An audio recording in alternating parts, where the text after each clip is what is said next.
Imagine-se diante de um espelho, não apenas o reflexo físico, mas um espelho que mostra todas as histórias, expectativas e mitos que ao longo dos séculos foram projetados sobre você. Esse espelho não devolve apenas quem você é, mas o que a sociedade espera que seja.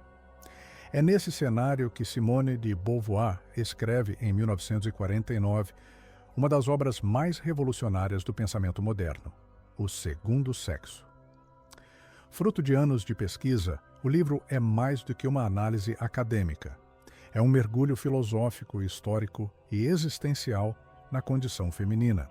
Publicado em uma França marcada pelo pós-guerra, pelo retorno das mulheres à vida doméstica depois de terem participado ativamente no esforço de guerra, o livro revela um paradoxo doloroso. Como pode metade da humanidade ser tratada como o segundo sexo? Beauvoir une a lente do existencialismo, filosofia que ela ajudou a consolidar, com uma vasta investigação em biologia, psicanálise, história, mitologia e literatura. Sua pergunta central ecoa até hoje: não se nasce mulher, torna-se mulher. Nesta jornada, exploraremos não apenas os conceitos, mas também a ousadia de uma pensadora que expôs o invisível, desmontou preconceitos e deu palavras a uma experiência silenciada por séculos. Antes de mergulharmos, já aproveita. Curta este vídeo, compartilhe com quem busca reflexões profundas e comenta aqui o que você já sabe ou gostaria de entender sobre o segundo sexo. E não esqueça de se inscrever no canal e ativar o sininho, porque cada novo vídeo é um convite para enxergar o mundo com um novo olhar. Para entender a originalidade de Simone de Beauvoir, precisamos começar pela base. Sua pergunta não é o que é a mulher, mas como a mulher foi construída ao longo da história como o outro. O homem, em praticamente todas as culturas, aparece como medida de todas as coisas. Ele é o o sujeito universal, aquele que representa a humanidade. Já a mulher é definida em relação a ele, como esposa, mãe, amante, musa ou tentadora. Nunca como sujeito absoluto, mas como complemento, sombra ou reflexo. Beauvoir mergulha na filosofia, na religião e na literatura para mostrar como esse processo se consolidou.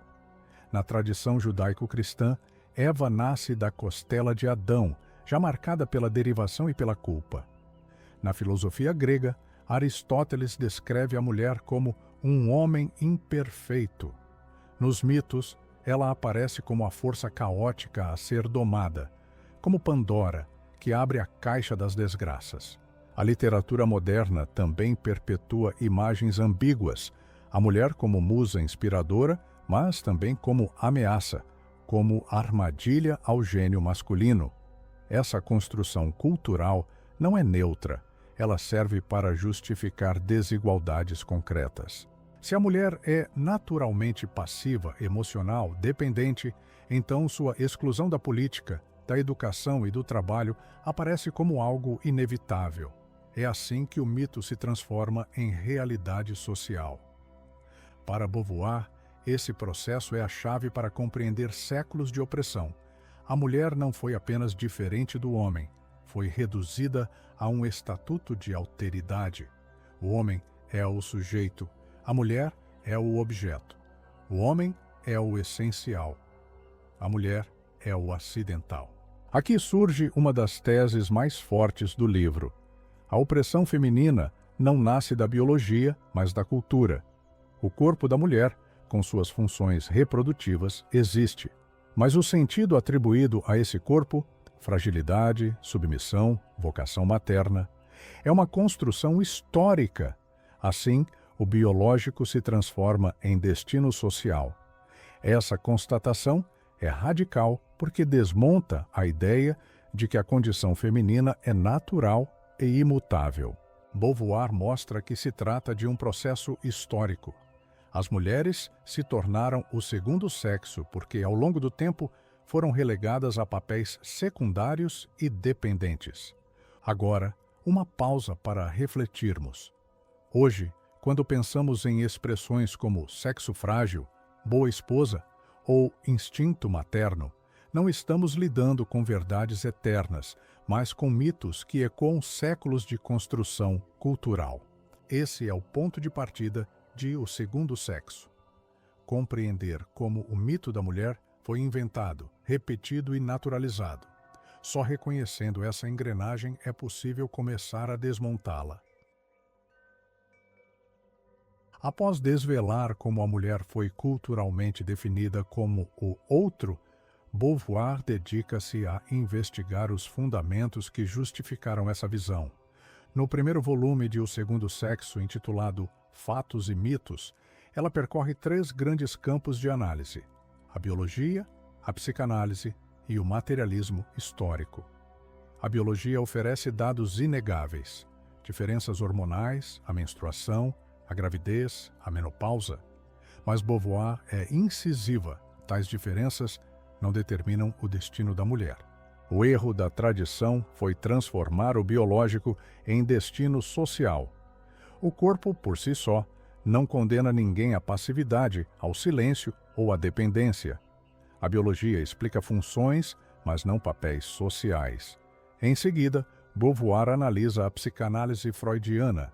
Freud afirmava que a identidade feminina se estrutura a partir da falta, a famosa inveja do pênis.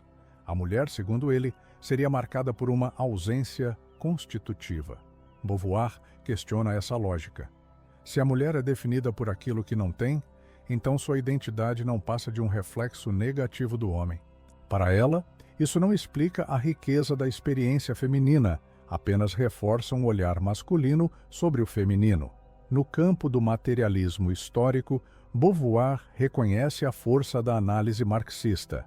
A opressão das mulheres tem uma dimensão econômica, relacionada à divisão do trabalho e à propriedade privada. No entanto, ela vai além. Mesmo que a opressão econômica seja superada, a condição feminina não se resolve automaticamente. Há dimensões simbólicas, psicológicas e existenciais que o materialismo não captura plenamente. E então chegamos ao ponto mais inovador: os mitos sobre a mulher. Beauvoir mostra como, desde a antiguidade, proliferaram imagens contraditórias. A mulher é ao mesmo tempo mãe protetora e bruxa perigosa, virgem pura e sedutora fatal, musa que inspira e vampira que devora. Esses arquétipos, presentes em mitos, religiões e literaturas, funcionam como grades invisíveis. Eles não descrevem as mulheres reais, mas projetam fantasias masculinas sobre o feminino. Esses mitos são poderosos porque moldam não apenas a visão que os homens têm das mulheres, mas também a forma como as mulheres passam a se ver. Interiorizam expectativas, sentem culpa por não corresponder a elas e muitas vezes se limitam a viver dentro dessas narrativas. Ao desmontar biologia, psicanálise, economia e mitos, Beauvoir chega a uma conclusão fundamental: nenhuma dessas explicações isoladas basta para compreender a condição feminina. A opressão é multifacetada, sustentada tanto por estruturas materiais quanto por imaginários culturais. Agora, uma pausa para refletirmos. Quantos desses mitos ainda nos cercam hoje?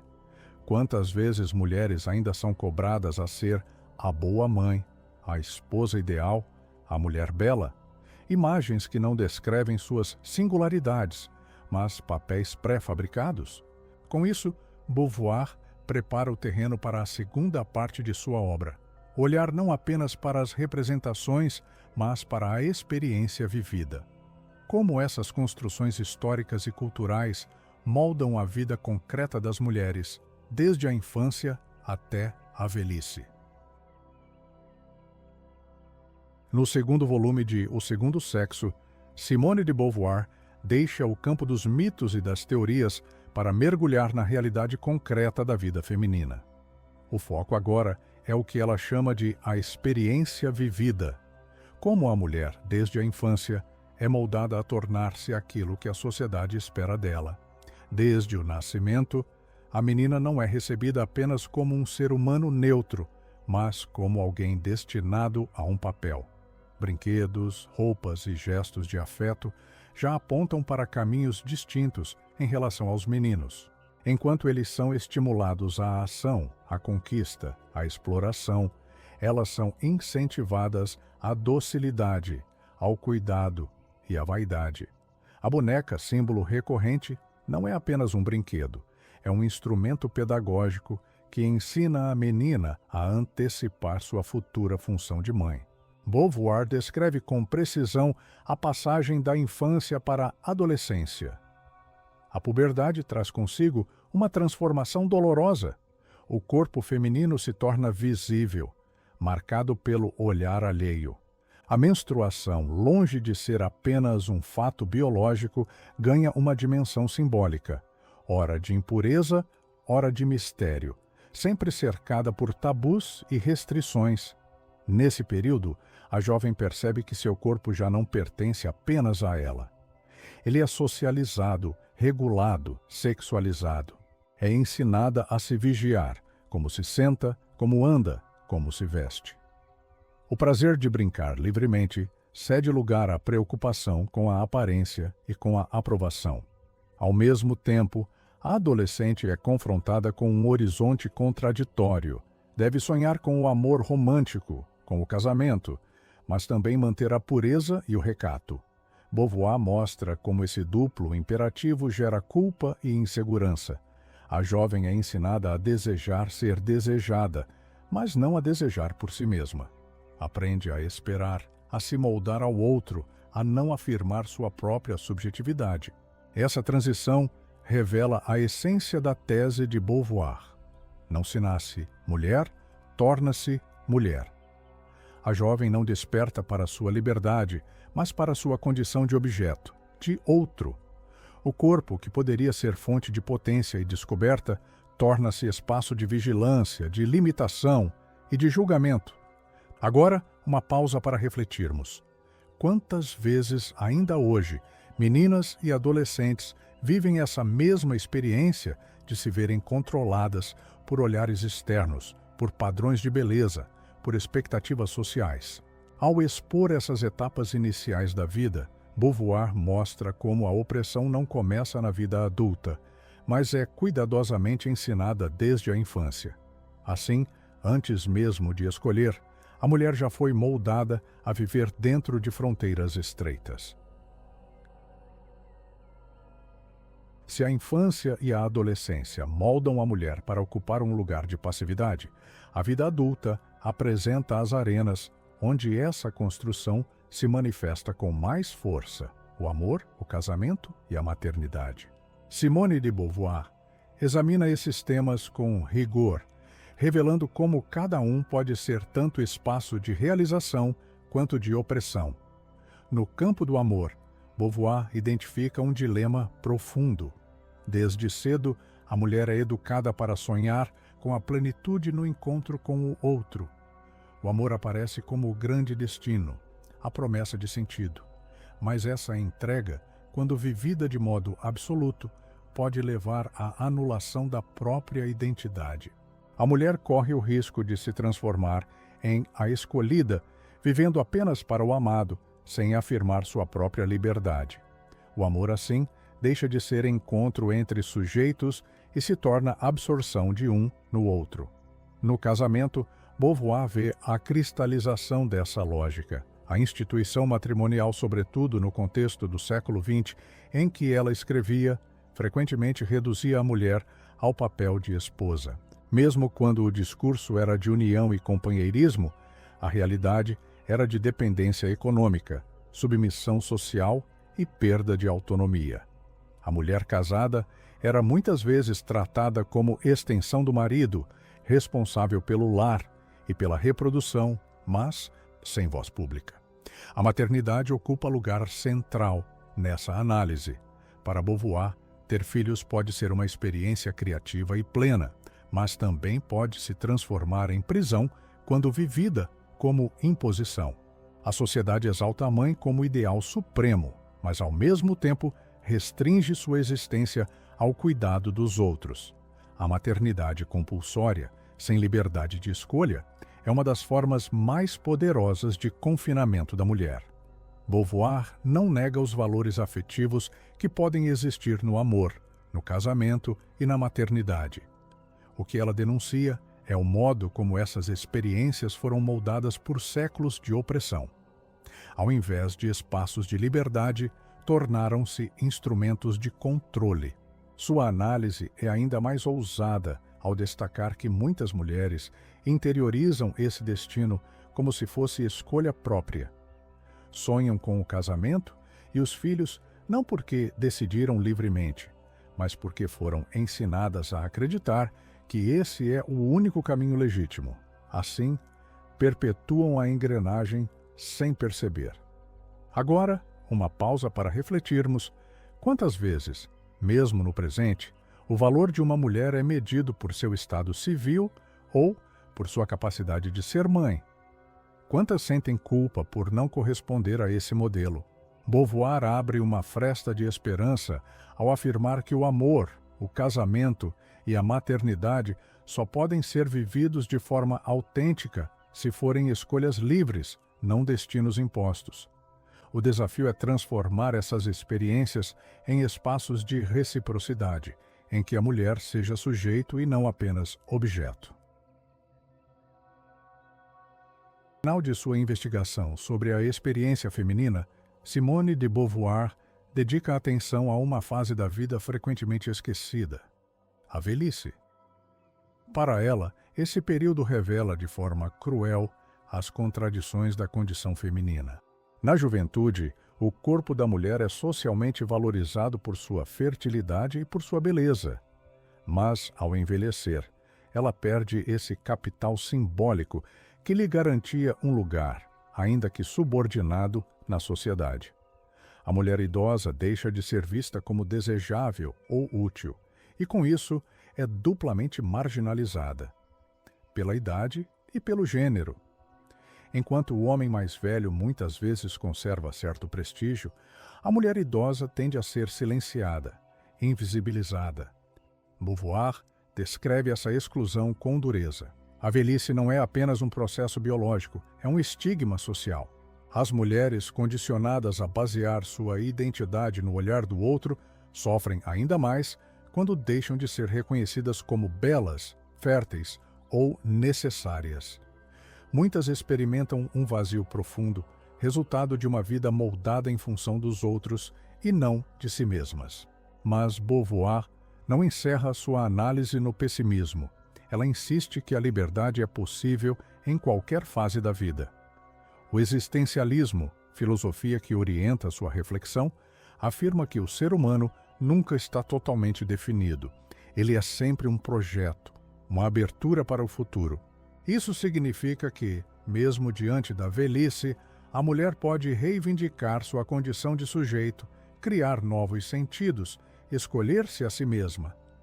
Aqui surge o grande desafio da emancipação. Libertar-se não significa negar a maternidade, o casamento ou o amor, mas recusar que esses papéis sejam impostos como destinos únicos. A libertação implica viver cada escolha como expressão de liberdade, e não como obediência a mitos ou expectativas alheias. Beauvoir defende que a verdadeira igualdade entre os sexos só será alcançada quando as mulheres puderem participar plenamente da vida pública, econômica, política e cultural, sem restrições. Mas vai além. Essa transformação também exige que os homens abandonem privilégios e aceitem a reciprocidade. Não se trata de inverter a hierarquia, mas de abolir a lógica da hierarquia. Agora, uma pausa para refletirmos. Será que já conquistamos essa emancipação? Ou ainda vivemos cercados por mitos atualizados, mais sutis, mas igualmente limitadores?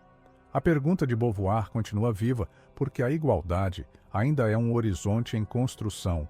Assim, o segundo sexo encerra sua jornada, mostrando que a libertação não é um ponto de chegada, mas um processo contínuo. A mulher, ao afirmar-se como sujeito, não se liberta apenas para si mesma, mas contribui para a libertação de toda a humanidade, porque uma sociedade justa só pode existir quando todos são reconhecidos em sua plena dignidade. Olhando para trás, a trajetória que Beauvoir nos apresenta não é apenas uma análise acadêmica, é um convite à reflexão sobre como construímos sentido, identidade e liberdade. Não se nasce mulher, torna-se mulher. Essa frase ecoa como um chamado. Cada experiência, cada imposição, cada expectativa recebida pode ser reconhecida, questionada e transformada. O segundo sexo nos mostra que a condição feminina não é um destino traçado pelo corpo ou pela biologia, mas um mosaico complexo de história, cultura e relações de poder. Cada mito desvendado, cada experiência vivida analisada, revela que a opressão não é inevitável. É construída e, portanto, pode ser desconstruída. Mas a emancipação não é um ato isolado. Exige coragem, consciência e persistência. A liberdade feminina não significa apenas igualdade formal, mas a possibilidade de viver a própria existência de maneira autêntica, escolher, criar, errar, amar, ousar. É a afirmação de que a mulher não é o outro, mas sujeito pleno, participante da construção do mundo.